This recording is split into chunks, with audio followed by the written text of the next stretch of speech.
A Hyundai SUV wanted for armed robbery, weaving through traffic at over 100 mph. School buses, semis, intersections. This guy dodged them all until everything went sideways in the heart of Chicago. There he is. He's coming out. Anyway, so, yes, I understand that. So what's going on is a pursuit here in the downtown area. As you can see, it's very, very difficult because we have the buildings out here, extremely high speeds. What the vehicles wanted for, can't really tell you what the original want was, but I can tell you this driver, very reckless. That pickup truck's been fishtailing, been up on sidewalks, driving over islands, and on the wrong side of the road. Very many close calls. You saw another fishtail right there. These buildings making it very difficult to keep an eye on it, and that's one of the reasons why they keep re-engaging that pursuit, because the helicopter, the PD helicopter that's over it, also having those same difficulties. You can see this. This is one of those ones where I am very, very sensitive about what we're doing and what we're showing because of the fact that this thing has been so all over the road and all over, like I said, a couple times on the sidewalk. These high speeds and this very, very erratic driving is you just don't want to see this end in a crash, hurting a pedestrian and or even just some bent metal, some people just being hurt. We're making our way back over there. Of course, we're going to get there as soon as possible. I did turn down the scanner because I wanted to talk to you guys, but you can see this pursuit continuing right now. And again, very high speeds, very, very reckless, and those wide turns. Look at that, people jumping out of the way. And of course, LAPD, they're doing what they can. And again, they've re-engaged it because of the reckless driving, and they're going against traffic. Oh, wow. Yep, we're going the wrong way. And LAPD, you can see that they're not going to go against traffic, so they're basically letting this guy make his way that. And again, right there, you see it, the helicopter above. But even with nobody behind him, that reckless driving definitely continues, and that is what's concerning LAPD more than anything else, is the safety of the public. That is very concerning, Stu. This chase didn't start in the city. It started in the south suburbs, and the Hyundai was already doing GTA-level stunts. He dives into the shoulder, cuts in front of a semi, and that's just the first 2 minutes. To this driver, look at how he's fishtailing all crazy. over the road. And that's when nobody is really actively pursuing him right now. I'm sure that LAPD has been cautioned to kind of keep their distance.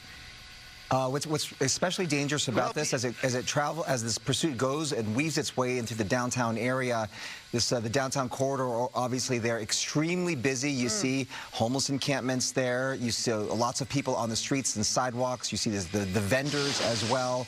And this is State troopers on his tail. Local squads joining in. There's now a dozen units lit up behind him like it's a parade, but one no one wants to be in. He hits 100 on the Bishop Ford, blows past traffic like it's standing still, then boom, rush hour. Now it's personal. or stopping while these black and whites are right on his tail in pursuit of this. Also, this is such a high rate of speed here, so you can't really even... And just when you think he's boxed in, nah, he slides between two trucks and nearly clips a school bus. Yeah, you heard that right, a school bus. Bro was inches away from ending it all right there. The chase heads into the city limits, straight into Chicago streets. Speed bumps, he's flying over them. Red lights, blown through. This ain't a pursuit anymore. This is a high-speed tour of danger. I think we might have some issues getting into the Bravo if he starts heading a little bit more south. That's the LAX airspace because of the fog, but we're definitely going to keep an eye on it. There you go. He's making another turn. So now he's on Washington. Finally, he bails, dips into a residential neighborhood, pulls up to a house, and you'd think that's it. But nope, they hop out, split up, and just like that, it's a manhunt on foot. One suspect caught, the other vanished. But considering the chaos they caused, we're lucky no one got hurt. A basement. Oh, that my is a goodness. basement area right there. There you go. You got the suspect climbing out of the vehicle and basically trying to run. LAPD, they've got to be somewhere nearby. They have to be. But I'm really concerned about those anybody that's in that car, the driver, of course. But you can see that it actually flipped over and went into, like, fell at least a story. My That goodness. is a basement. It might be a little difficult to see. I don't know what this driver is doing down there. It looks like he almost wants to go and see if they're like wants to help, but anyways, LAPD's got to be making their way over here as quickly as possible. But that This actually is is an the emergency suspect. situation right now.